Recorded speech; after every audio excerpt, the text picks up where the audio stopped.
আমি যদি ইমানদার হতে চাই তাহলে আমার জন্য কি কি করা লাগবে?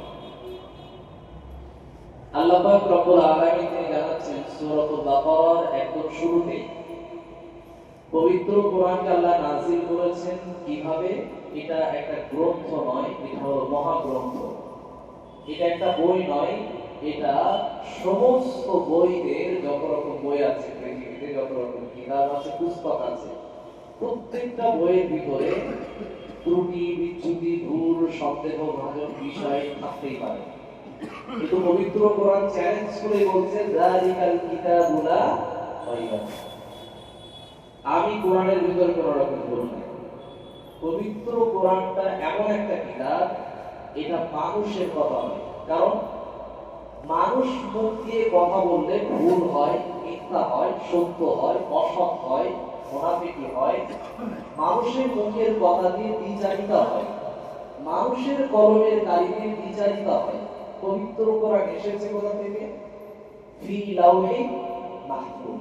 পবিত্র কোরআন সংরক্ষণ জায়গা থেকে এসেছে, যেই জায়গাতে রাখা আছে পবিত্র কোরআন। বালুয়া কোরআন মাজিদ ফি লাউহি মাহফুজ। পবিত্র কোরআন এমন একটা কিতাব, এই কিতাবটা লাউহে মাহফুজে রাখা।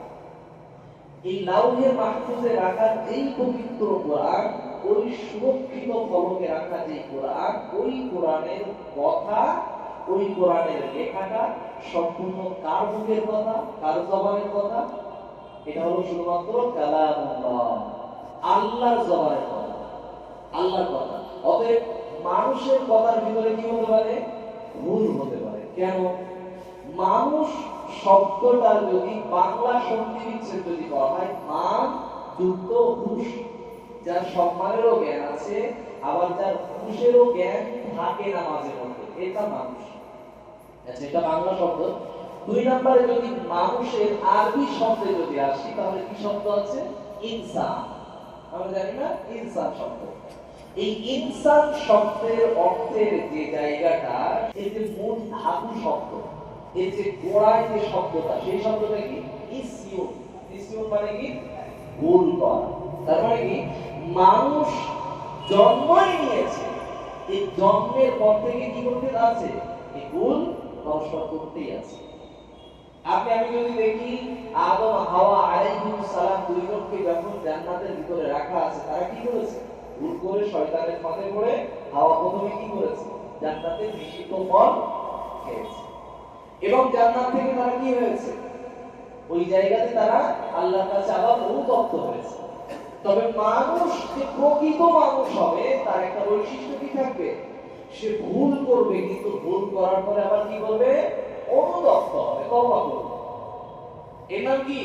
এর নাম মানুষ।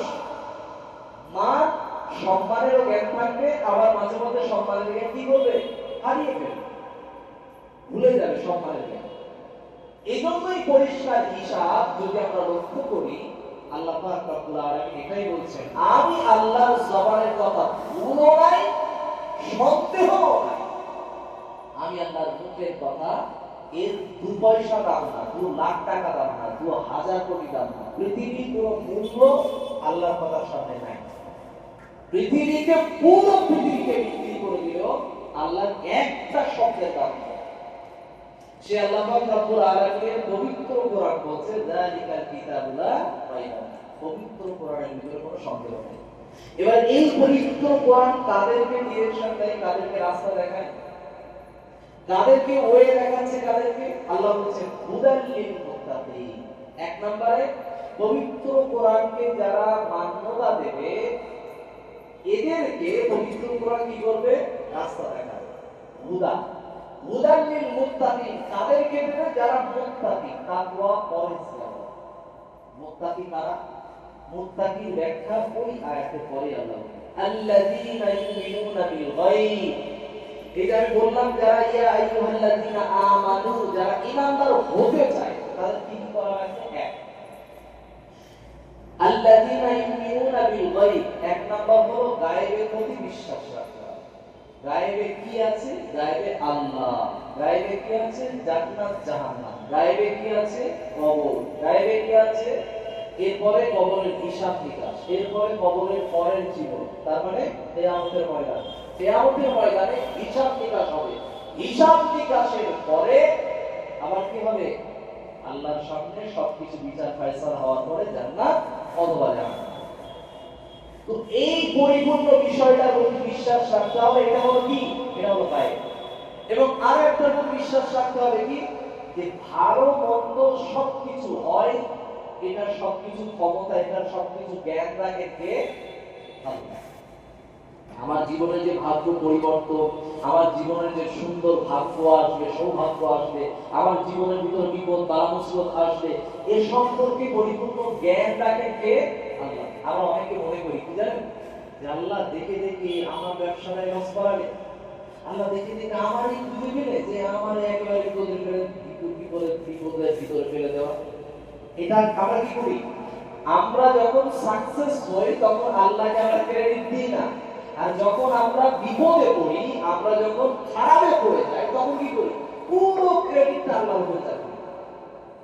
মানে আমি যখন ব্যবসায় রমজান মাসে আমার গার্মেন্টস ব্যবসা খুবই ভালো গেছে, আরে আমি স্ট্রাগল করেছি, এত কারিগর, এত কাটিং মাস্টার, এই সেই আমার দ্বারা কত মানুষ কাজ করেছে, ইনকাম করেছে, অল পুরোটাই ক্রেডিট কার্ড আমি আমি উস্তাদ, আমারই সব, কারো কোনো ক্রেডিট নাই।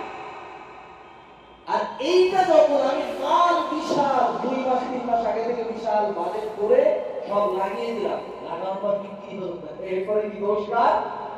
আল্লাহ। মানে আপনার প্ল্যানের বিপরীতে দুর্বলতা ছিল, ওটা আপনি আপনার ঘাটতিটা বললেন না, আপনি চাপিয়ে দিলেন কারো বলে? আল্লাহ। মানে বিপদ আমরা বলি পরিষ্কার হিসাব, বিপদ দেওয়ার মালিক আল্লাহ, আবার শান্তিতে বিপদ থেকে মুক্তি দেওয়ার মালিকও আল্লাহ। বিপদ থেকে মুক্তি দেওয়ার মালিক বিশ্বাস করতে আমাদের সন্দেহ হয়, কিন্তু বিপদ দেওয়ার মালিক এটা একেবারে মানে এস্টাবলিশ বিশ্বাস না, এইটা ঠিক। আল্লাহই বিপদ দেয়, আল্লাহ আপনার বিপদ দেবে কেন? আপনার যে বিপদ হবে ওটা আমি নিজে নিজে লিখে দিয়েছি। 140 গতিতে গাড়ি চালাচ্ছি, আমি বলছি আমি বিপদ করবো না, বিপদ করবো না, আল্লাহ আমাকে বাঁচাবে, ইন্না লিল্লাহি ইন্না ইলাইহি আলহামদুলিল্লাহ সুবহানাল্লাহ আল্লাহুম্মা সাল্লি আলা মুহাম্মদ। না না, আপনি বলবেন না দরুদ পড়লে রহমত আসে, দরুদ পড়লে আল্লাহর দয়া আসে, আমি 200 গতিতে গাড়ি চালাবো আর রহমত আসবে, আমি ঘুরতে বেঁচে যাবো, না, এই কোনো আসেনি। আল্লাহ বলছেন বিমা কাসাবাত আইদিন নাস, আমার বিপদ আমার হাতে আছে। বিপদ কার? আমার হাতে, আমি আমার হাত দিয়ে কামাই করেছি। আমি বলছি যে আল্লাহ বিপদ দেবে, আমার হাতে কোনো কিছু। জমি বন্টার জমি ফাঁকি দিলাম, ফাঁকি দিয়ে এবার আমি হজ করতে গেলাম, বিশাল আল্লাহ এই সেই বড় গাড়ি, একেবারে সুন্নত কারণে ভরপুর ভালো মানুষ, পৃথিবীর সেরা আল্লাহ বলি। এই মানুষটারে যখন ওই ভাবনা বিভিন্ন জায়গায় বদনাম করছে, বলছে দেখছো আল্লাহ বলি বদনাম করছে, হাজি সাহেব বদনাম, ছেলেগুলো ভালো না, বিয়াদব। এই ছেলেগুলো বিয়াদব হয়েছে কার কারণে ভাই? আপনার আমার কারণে।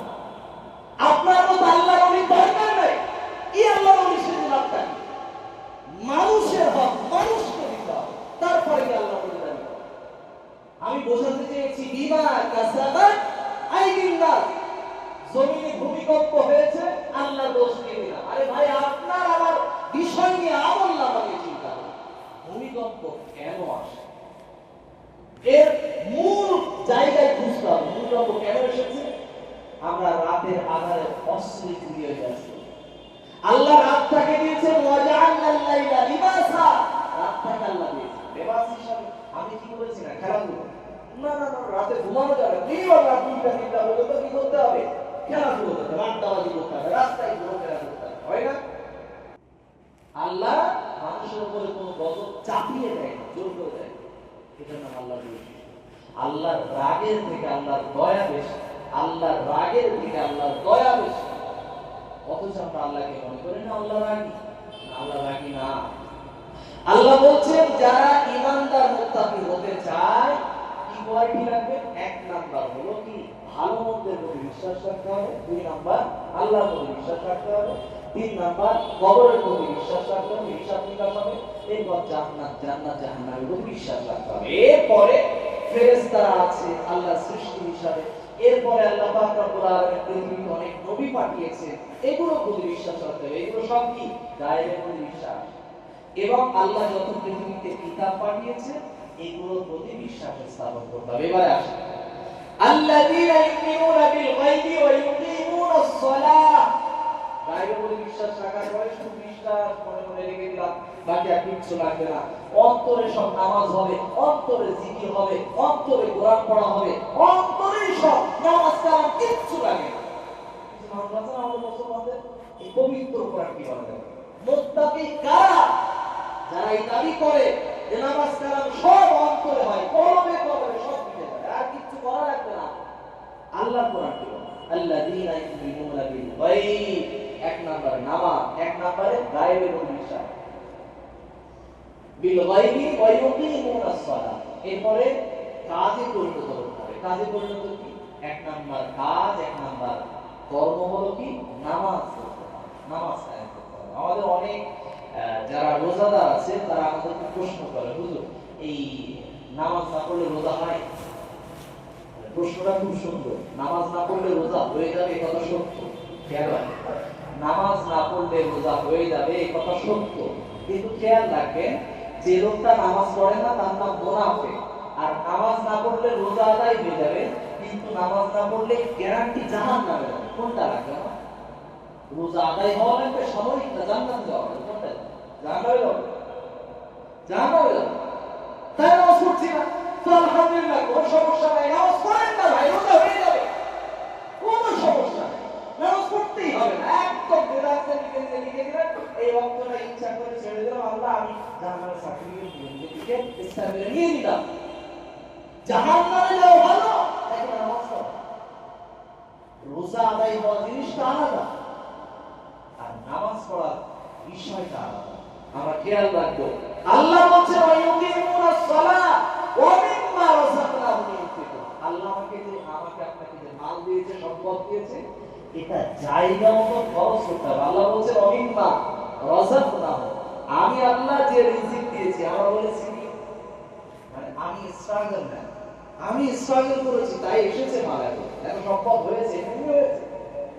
খেয়াল রাখবেন, আমরা না চাইতে অনেক সময় নতুন খরিদ্দার এসে জুড়ে যায়, না চাইতে অন্য দোকানদারের অন্য রকম মাল সব সময় নিতে, সে হঠাৎ করে আমার মালটা পছন্দ করেছে, তার নজরে আমার মালটাকে ধরিয়েছে, তার পা ওই জায়গা থেকে আমার দোকানের সামনে আনিয়ে দিয়েছে, তাকে ওই জায়গা থেকে এখানে আনিয়েছেন কে? সম্পূর্ণ ক্ষমতা আল্লাহ তাআলা। আল্লাহই বলেন সূরা সাজদা, ইউদাব্বিরুল আমরা মিনাস সামাই ইলাল আরদি। আমি আল্লাহ হলাম পরিচালক। কোন জায়গা? জমিনের পরিচালক। কোন জায়গা? আসমানের পরিচালক। সাত জমিন সাত আসমান, সব জায়গার পরিচালক আল্লাহ। ওই আল্লাহ দাবি করছেন আমি বান্দা, আমি তোমার যে রিজিক দিয়েছি ওই রিজিক থেকে খরচ করো, কার রাস্তায়? আল্লাহর রাস্তায়। তাহলে আমরা তখন হতে পারবো কি? আমরা তখন মুত্তাকি হব। এরপর আল্লাহ বললেন আখিরাতের উপর বিশ্বাস রাখতে হবে এবং আল্লাহর যে পৃথিবীতে কিতাব পাঠাবো তার উপর বিশ্বাস রাখতে হবে। তাহলে এই কয়টার প্রতি বিশ্বাস রাখলে আমরা কি? আমরা ঈমানদার। তাহলে এই ঈমানদারদের জন্য আল্লাহ লক্ষ্য করে বললেন, বান্দা ইয়া আইয়ুহাল্লাযীনা আমানুস্তাঈনু, তোমরা যদি কোনো কিছু সাহায্য প্রার্থনা করো তো তার জন্য কি করতে হবে? আমানুস্তাঈনু বিসসবর, এক নম্বর ধৈর্যশীল হতে হবে। আমি আপনি চাইলাম, কিন্তু চাওয়ার পরে আমি আপনি বলেছি কি না, আল্লাহর কাছে আমি যেহেতু চেয়েছি আল্লাহ আমাকে নির্দেশ সব দিয়ে হয়, সম্ভব না। মানুষ যেটা কষ্ট করবে তার ফল সে পাবে। আমি আপনি চেষ্টা করব না আর হুজুরের কাছে গিয়ে কলম পড়া দেবো, কলম পড়া নিয়ে মাধ্যমিক পরীক্ষা দিতে যাব, পরীক্ষা একেবারে স্টার মার্কস পেয়ে যাবো, জীবনে হবে না। আমি আপনি পরীক্ষা দিতে যাব ইউনিভার্সিটি অথবা ইন্টারভিউ এর জন্য পরীক্ষা দিতে যাব, আর হুজুরের কাছে এসে কলম পড়া নিয়ে যাব, এই কলমে ফেল মারলে জীবনে কোনদিন পাস হবে কিনা সম্ভব। এই জন্যই বলছি হুজুরের ফুলের থেকে নিজের কাজ করাটা জরুরি, নিজের স্ট্রাগল করাটা জরুরি, নিজের কষ্ট করাটা জরুরি। এটার মাধ্যমেই আছে আল্লাহর কাছ থেকে পাওয়া। আমি আপনাকে যে কথাই বোঝাতে চাচ্ছি, ধৈর্য অনেক বড় ফল এনে দেয়। সবুরে নেওয়া ফল। আমরা যত ধৈর্যশীল হব তত ভালো ফল পাবো। আল্লাহ পাক রব্বুল আলামিন আমাদের সকলকে ধৈর্যশীল বান্দা হওয়ার জন্য তৌফিক দান করিয়া আমিন। সুবহানাকা আল্লাহুম্মা ওয়া বিহামদিকা আশহাদু আল লা ইলাহা ইল্লা আনতা আস্তাগফিরুকা ওয়া আতুবু ইলাইক। আসসালামু আলাইকুম ওয়া রাহমাতুল্লাহ।